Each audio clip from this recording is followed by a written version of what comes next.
আপনাদের ছোট্ট সোনামণিরা যেন বাসায় বোরিং ফিল না করে, এই জন্য মাঝে মাঝে ঘুরতে বের হবেন। এমন পরিবেশে ঘুরতে যেতে হবে যেখানে গেলে বাচ্চারা খুশি হবে, প্লাস অনেক কিছু শিখতে পারবে।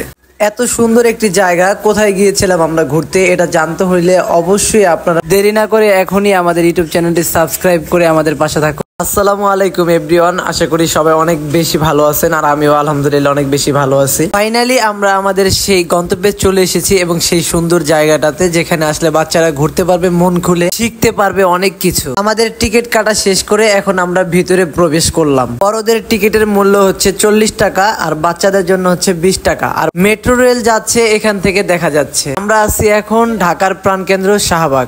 আপনারা কে কতবার এখানে আসছেন অবশ্যই কমেন্ট করে জানাবেন। বাট আজকে আনাস এবং আরিবার হচ্ছে ফার্স্ট এই জাদুঘরে আসা। জাদুঘরে ঢোকার পর হাতের ডান দিকে আপনার বাধ্যতামূলক আপনার হাতে থাকা ব্যাগ এবং যাবতীয় মালামাল এখানে রাখতে হবে। ফাইনালি এখন আমরা জাদুঘরের ভিতরে ঢুকবো।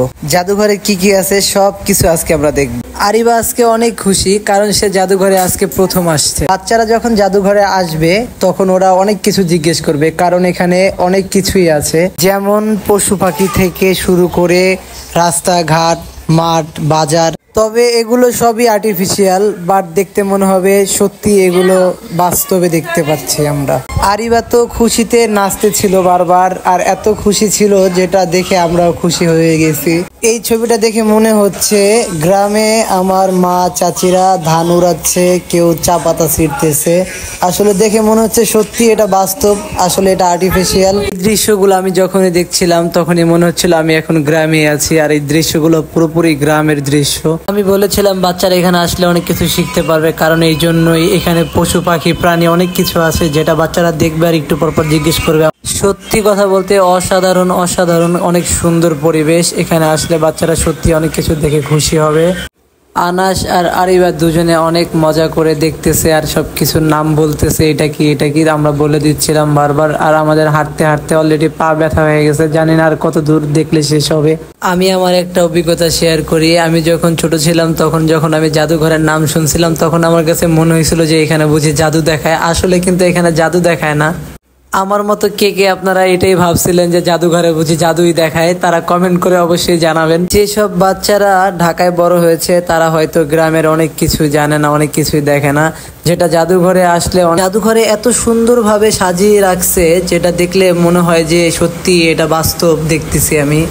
আসলে গ্রামের যে দৃশ্যগুলা যেমন গরু ছাগল, পশু পাখি, মাঠ ঘাট, নদী নালা, আসলে সব কিছু আসলে এখানে আসলে দেখা যায়, যেটা গ্রামে যারা যায়নি বা গ্রামে যারা বড় হয়নি তারা হয়তো এখানে আসলে অনেকটা বুঝতে পারবে, দেখতে পারবে। জাদুঘরে আসলে আপনি দেখতে পারবেন 50 বছর আগে কোন জায়গায় কোন কাজ হইতো বা কি ধরনের কাজ হইতো বা কেমন ছিল দেখতে।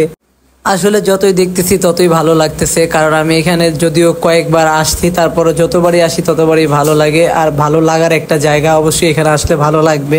আমি যতবারই দেখছি ততবারই আমার কাছে মনে হয় আমি শৈশবে ফিরে গেছি, এরকমই আমার কাছে মনে হইতেছিল। আর আপনারা যারা এখানে আসছেন অবশ্যই এমনটাই মনে হয়েছিল। জানি না আজকে থেকে 50 বছর পরে এই জাদুঘরে যারা আসবে তাদের কাছে এই জিনিসগুলো আসলে কি মনে হবে আমার আইডিয়া নাই, বা এখন যে বাচ্চারা দেখতেছে তাদের কাছে কি মনে হবে। দেখতে দেখতে এখন আমরা চলে আসছি বাংলাদেশের মানচিত্রর কাছে, আর এটা হচ্ছে বাংলাদেশের মানচিত্র। আপনি যখন এখানে আসবেন অবশ্যই এই মানচিত্রের কাছে আসবেন, আর মানচিত্রের কাছে এই জন্যই আসবেন, আসলে আপনি জানতে পারবেন যে বাংলাদেশের কোন জায়গায় আপনার বাড়িটা অবস্থিত।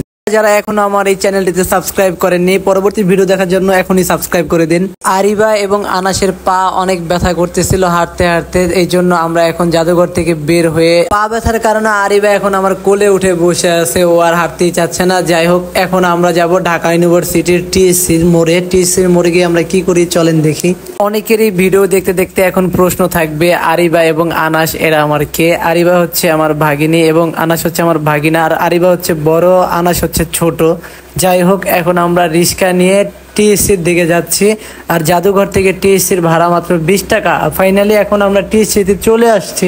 টিএসসিতে আসার আমাদের একমাত্র কারণ হচ্ছে এই ফুচকা বা বেলপুরি খাওয়ার জন্য। তো ফাইনালি এসে আমরা ফুচকা চটপটি সামনেই পেয়ে গেছি, আর এখন আমরা খাবো। আমরা যখন এখানে আসছি তখন প্রায় দুপুর 1টার মতো বাজে, আর 1টার সময় তেমন কোনো মানুষ থাকে না, বাট বিকেল এবং সন্ধ্যার সময় টিএসসিতে অনেক বেশি মানুষ থাকে। আজকের ভিডিও এই পর্যন্তই। যদি ভিডিওটি ভালো লাগে অবশ্যই লাইক, কমেন্ট, শেয়ার করে দিবেন এবং সাপোর্ট করে দিবেন, পাশে থাকবেন। ধন্যবাদ সবাই, আমার জন্য দোয়া করবেন। আল্লাহ হাফেজ।